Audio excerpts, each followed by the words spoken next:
Hello students, welcome to my YouTube channel easy learning. इस video में हम BPCS 188 की बुक जिसका नाम है समाज मनोविज्ञान के अनुप्रयोग, उसके फर्स्ट यूनिट के सेकंड मोस्ट इम्पोर्टेंट क्वेश्चन पर डिस्कशन करेंगे। तो गाइज, इससे पहले इस यूनिट का फर्स्ट क्वेश्चन मैं अपलोड कर चुकी हूँ। अगर आपने वो वीडियो नहीं देखी तो प्लीज चैनल की प्लेलिस्ट में जाकर आप वो देखिए और उसका लिंक मैं डिस्क्रिप्शन में भी डाल दूंगी। सो इस यूनिट का नाम है हमारा अनुप्रयुक्त समाज मनोविज्ञान का परिचय फर्स्ट। और ये जो यूनिट है, सॉरी, ये जो बुक है, इस पूरी बुक के नोट्स मैंने बुक में ही बनाए हुए हैं, अलग से रिटर्न नोट्स नहीं बनाए हैं। ये मैं पहले वाली वीडियो में भी बता चुकी हूँ। इसके क्वेश्चन मैंने यहाँ पर नहीं लिखा है, मैं बता देती हूँ आपको इसका क्वेश्चन। इसका क्वेश्चन है अनुप्रयुक्त समाज मनोविज्ञान का अर्थ और परिभाषा दीजिए, और उसके साथ साथ उसका योगदान भी बताइए। तो योगदान के बारे में भी अभी हम आगे डिस्कशन करेंगे। हमारा फर्स्ट टॉपिक रहेगा अनुप्रयुक्त समाज मनोविज्ञान का अर्थ और परिभाषा। ये हमारा फर्स्ट टॉपिक है। तो चलिए स्टार्ट करते हैं। समाज मनोविज्ञान एक व्यवहारिक विज्ञान है जो किसी व्यक्ति के सामाजिक व्यवहार, संज्ञान, भावों एवं प्रेरणा को समझने में मदद करता है। इससे पहले भी मैं बहुत बार बता चुकी हूँ कि समाज मनोविज्ञान होता क्या है। तो मैं एक बार फिर से बता देती हूँ, क्योंकि इसमें आज की बात हो रही है समाज मनोविज्ञान के, या फिर अनुप्रयुक्त समाज मनोविज्ञान और समाज मनोविज्ञान, ये एक ही चीज होती है। तो आप कंफ्यूज मत होइएगा। अनुप्रयुक्त शब्द जो है वो समाज मनोविज्ञान के लिए ही यूज किया जा रहा है यहाँ पर। और इसमें बताया जा रहा है कि जो समाज मनोविज्ञान होता है वो एक व्यवहारिक विज्ञान होता है, यानी कि जो कोई व्यक्ति होता है उसके व्यवहार से संबंधित होता है। व्यवहारिक विज्ञान में वही होगा जो उसका बिहेवियर होगा, किसी भी व्यक्ति का बिहेवियर, वो समाज में किस तरह का व्यवहार कर रहा है, सामाजिक जो सिचुएशंस है उनसे उसका बिहेवियर किस तरह से चेंज हो रहा है, उसके संज्ञान पर क्या प्रभाव पड़ा है, उसके इमोशंस, उसकी जो प्रेरणा है, जो उसके इमोशंस है वो किस तरह से चेंज हो रहे हैं समाज में रहकर, और जो प्रेरणा है वो किस तरह की प्रेरणा ले रहा है। तो इस सब चीजों को समझने में हमारी जो मदद करता है वो सामाजिक मनोविज्ञान करता है। सामाजिक मनोविज्ञान के द्वारा ही हम समझ पाते कि कोई व्यक्ति किसी व्यक्ति पर उसके एनवायरनमेंट का प्रभाव किस तरह से पड़ रहा है। तो यहाँ पर समाज मनोवैज्ञानिक प्रति सामाजिक व्यवहार एवं आक्रामकता के कारणों को जानने के साथ साथ ये भी जानने की कोशिश करते कि कोई व्यक्ति अन्य व्यक्तियों की उपस्थिति में अपने व्यवहार निर्णय में परिवर्तन क्यों लाता है। यानी कि कुछ स्पेसिफिक लोगों की, जब लोग होते हैं उन तो किसी किसी व्यक्तियों का व्यवहार चेंज हो जाता है, तो वो क्यों लाते हैं ऐसा परिवर्तन, या फिर उनकी जो आक्रामकता होती है, अग्रेसिव नेचर होता है, वो किस तरह से आता है, उसके क्या कारण होते हैं, समाज में उनका वो जो व्यवहार कर रहे हैं वो उसके क्या कारण होते हैं, इन सब चीजों की जानने की कोशिश करता है। और कुछ लोगों की उपस्थिति में जो दूसरे व्यक्ति होते हैं उनकी किस तरह से निर्णय और उनका व्यवहार चेंज होता है, क्यों होता है, इन सब चीजों के बारे में हम पता लगाते हैं। सॉरी, हम नहीं लगाते, समाज मनोवैज्ञानिक पता लगाते हैं। तो समाज मनोवैज्ञानिक कुछ ऐसे प्रश्नों के समाधान ढूंढते हैं, जैसे कि हम अपने खाने की आदतों पर नियंत्रण क्यों नहीं कर पाते हैं, क्या कारण है कि कुछ व्यक्ति दुर्घटना उन्मुख होते हैं, मतलब कि उन्हें फोबिया हो जाता है, अगर उनके साथ कोई दुर्घटना घट जाती है, कुछ बुरा हो जाता है तो फिर उनको उस चीज से डर लगने लगता है। कुछ लोग तो होते हैं कि उनको उस चीज से फिर जैसे कि वो सिचुएशन को हैंडल करना सीख जाता है अगर उनके साथ कुछ गलत होता है। लेकिन कुछ लोगों के मन में उसका डर बैठ जाता है जिसका उनको फोबिया हो जाता है। तो ऐसा वो क्यों होता है, क्यों कुछ व्यक्ति अधिक आक्रामक होते हैं। यद्यपि हमें उनमें उपायों को समझने की आवश्यकता है जो कि उस व्यक्ति के आक्रामक व्यवहार या खाने की आदत या दुर्घटना के प्रति उन्मुखता में परिवर्तन कर सकते हैं।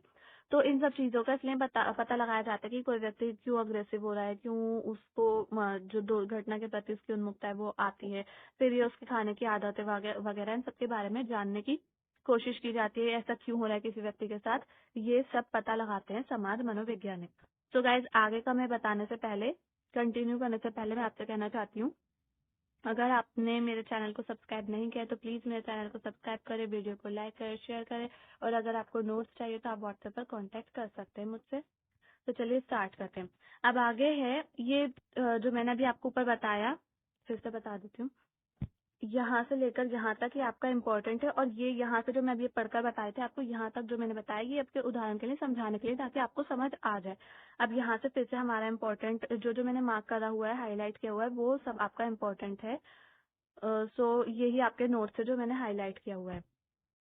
व्यवहारिक समाज मनोविज्ञान की योजना किसी व्यक्ति के वर्तमान व्यवहार को बदलने में मदद करती है। जो व्यवहारिक समाज मनोविज्ञान होता है या फिर मनोवैज्ञानिक होते हैं, वो उन चीजों को पता लगाते हैं कि कोई व्यक्ति ऐसा क्यों कर रहा है, और इन सब चीजों से उसका व्यवहार ऐसा क्यों है। जैसे कि मैंने ऊपर बताया कि कुछ कुछ लोगों को उनके साथ कोई दुर्घटना घट जाती है तो उन्हें फोबिया हो जाता है। तो वो जो मनोवैज्ञानिक होते हैं वो उस चीज का पता लगाते हैं कि ऐसा उनके साथ क्यों हो रहा है, फिर वो उसकी वो भी ढूंढते, सोल्यूशन भी ढूंढते हैं कि किस तरह से हम इनकी इस चीज को, इस आदत को ठीक कर सकते हैं।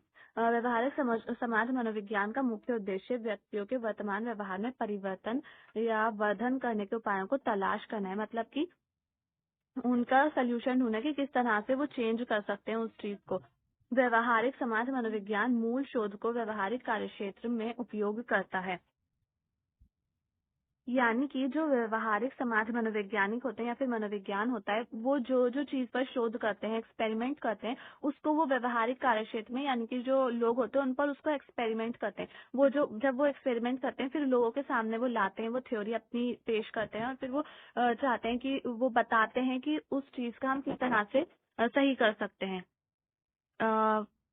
एवं सभी तरह के शोधों से प्राप्त परिणाम एक दूसरे तरह के शोध को बढ़ाते हैं। कुछ मनोवैज्ञानिकों ने व्यवहारिक समाज मनोविज्ञान को निम्नलिखित तरीके से परिभाषित किया है। तो कुछ अभी हमने ये देखा कि समाज मनोविज्ञान का अर्थ क्या होता है और समाज मनोविज्ञान क्या होता है। अब हम इसकी परिभाषा के बारे में डिस्कशन करेंगे। तो सबसे पहले इसकी जो परिभाषा है वो काइजर, बुआन और रोथैंटर ने दी है, जो कहते हैं कि व्यवहारिक समाज मनोविज्ञान के साथ समाज की वर्तमान समस्याओं का व्यवहारिक समाधान ढूंढता है। आई होप आपको समझ आ गया होगा। अभी मैं ऊपर बहुत ज्यादा समझा दिया तो मैं बार बार नहीं समझाऊंगी, क्योंकि ये सब जो परिभाषा देते हैं वो जो मैं ऊपर बता चुकी हूँ वही लिखा हुआ है परिभाषा में। तो परिभाषा वैसे भी आपको समझकर लिखनी नहीं होती है, रट कर लिखनी होती है, ये आपको ऐसे एज इट इज ऐसे ही लिखनी होगी एग्जाम में, अगर आपकी ये क्वेश्चन आ जाता है तो। अब इसके बाद स्टैक, बुंक और रोथैंगर ये परिभाषा देते हैं और इनकी परिभाषा यहाँ से: अनुप्रयुक्त समाज मनोविज्ञान सामाजिक मनोविज्ञान के विज्ञान को वास्तविक संसार में मौजूद सामाजिक समस्याओं को हल करने के व्यवहारिक अनुप्रयोग के साथ जोड़ता है। ये भी आपको एज इट इज लर्न करके लिखनी पड़ेगी, सो मैं नहीं बता रही हूँ। अब यहाँ से आपका थोड़ा सा परिभाषाओं के बारे में। ये व्यवहारिक समाज मनोविज्ञान एक ऐसा ज्ञान क्षेत्र है जिसमें व्यक्ति की समस्याओं का समाधान मनोवैज्ञानिक विधियों से किया जाता है, जो अभी हम ऊपर भी पढ़ चुके हैं। जो भी मनुष्य होते हैं उनकी जो समस्याएं होती हैं उसका जो समाधान लाते हैं समाज मनोवैज्ञानिक ढूंढकर, तो वो विधियों के द्वारा उनका समाधान किया जाता है, वो थ्योरी देते हैं और उसका एक प्रोसेस होता है। तो आई होप आपको समझ आ गया होगा। अब ये जो टॉपिक है इसके बाद अनुप्रयुक्त समाज मनोविज्ञान का ऐतिहासिक विकास, इस टॉपिक पर हम डिस्कशन नहीं करेंगे क्योंकि वीडियो ज्यादा लेंथी रहेगी और इतना इम्पोर्टेंट भी नहीं है, ये ज्यादातर आता नहीं है एग्जाम में। तो हम जो डिस्कशन करने वाले हैं वो टॉपिक है अनुप्रयुक्त समाज मनोविज्ञान का योगदान, या फिर हम महत्व भी कह सकते हैं एक तरीके से कि अनुप्रयुक्त समाज मनोविज्ञान का क्या महत्व होता है और योगदान। तो अगर आपका क्वेश्चन आए कि अनुप्रयुक्त समाज मनोविज्ञान का क्या योगदान है या फिर अनुप्रयुक्त समाज मनोविज्ञान के महत्व के बारे में चर्चा कीजिए, तो आपको इस क्वेश्चन का आंसर लिखना पड़ेगा। तो मैंने यहाँ पे साइड में लिख रखा है कुछ ऐसा विज्ञान जो व्यक्ति के व्यवहार तथा अनुभवों का अध्ययन करता है अनुप्रयुक्त कहलाता है। आई होप ये आपको समझ में आ गया होगा अनुप्रयुक्त का मतलब। जो व्यक्ति के व्यवहार होते हैं, अनुभव होते हैं, उनके बारे में एजुकेशन दी जाती है या फिर पढ़ाया जाता है, अध्ययन किया जाता है, उसी को ही अनुप्रयुक्त कहा जाता है। तो अनुप्रयुक्त समाज मनोविज्ञान की डेफिनेशन आपको समझ आ गई होगी। अनुप्रयुक्त समाज मनोविज्ञान व्यक्ति की समस्याओं का समाधान करने के लिए समाज मनोविज्ञान के सिद्धांतों का उपयोग करता है। इस इकाई में अनुप्रयुक्त समाज मनोविज्ञान के कुछ योगदानों को चिन्हित किया गया है, यानी कि बेसिकली उसका क्या क्या महत्व होता है पॉइंट वाइज हम समझेंगे। तो फर्स्ट पॉइंट रहेगा हमारा व्यक्तियों की समस्या समाधान एवं कल्याण में योगदान। तो अनुप्रयुक्त समाज मनोविज्ञान जो है व्यक्ति की समस्या में व्यक्ति की जो समस्या होती है उनका समाधान लाता है, और फिर उसके बाद जब व्यक्ति की समस्या का सोल्यूशन मिल जाएगा तो वो अपना कल्याण करेगा, उसका डेवलपमेंट होगा। तो ये बता रहा है किस तरह से वो योगदान देता है। परामर्श मनोवैज्ञानिक किसी व्यक्ति की मानसिक स्वास्थ्य से संबंधित समस्याओं का समाधान करने एवं उनका कल्याण करने में मनोवैज्ञानिक विधियों एवं मनोचिकित्सा विधियों का उपयोग सामाजिक परिवेश में करते हैं। मतलब कि समाज मनोवैज्ञानिक जो है वो व्यक्ति की मानसिक जो स्वास्थ्य संबंधित समस्याएं होती है उनका समाधान करते हैं और उनका कल्याण करने के लिए वो मनोवैज्ञानिक विधियों का उपयोग करते हैं या फिर मनोचिकित्सा का, यानी कि एक तरीके से साइकेट्रिस्ट जो होते हैं वो कई विधियों का प्रयोग करते हैं। मनोवैज्ञानिक विधियों का भी प्रयोग कर सकते हैं या फिर मनोचिकित्सा दवाई वगैरह देकर भी उसका उपयोग करके और व्यक्ति को ठीक करते हैं, और ये सब वो सामाजिक परिवेश में करते हैं। तो इसलिए ये एक तरीके से उसका योगदान हो जाता है। पहले उसकी समस्याओं को ढूंढते हैं, फिर उसके बाद उनका समाधान करते हैं, समाधान करने के बाद उनका किस तरह से वो खुद को सही कर सकते हैं या फिर डेवलप कर सकते हैं, तो उसके लिए वो विधियों का भी प्रयोग किया जाता है। सेकंड पॉइंट रहेगा इसका मुख्य समाज मनोविज्ञान में उपस्थित सिद्धांतों में योगदान। व्यवहारिक समाज मनोविज्ञान वर्तमान में उपस्थित समस्याओं के समाधान में वैज्ञानिक विधियों का उपयोग करते हैं, जो उपस्थित समाज मनोविज्ञान के सिद्धांतों में योगदान देता है। वही है, इम्पोर्टेंट है ये भी। देखो, जो व्यवहारिक समाज मनोवैज्ञानिक होते हैं, जो मैंने अभी आपको बताया, समस्याओं को ढूंढते हैं और फिर उसका समाधान करते हैं वो वैज्ञानिक विधियों से, जो कि बहुत ज्यादा इम्पोर्टेंट हो जाता है। समाज मनोविज्ञान के सिद्धांतों में उसका प्रयोग किया जाता है। तो एक तरह से इसका योगदान हो जाता है। थर्ड पॉइंट है इसका पारस्परिक संबंधों एवं संचार बढ़ाने में योगदान।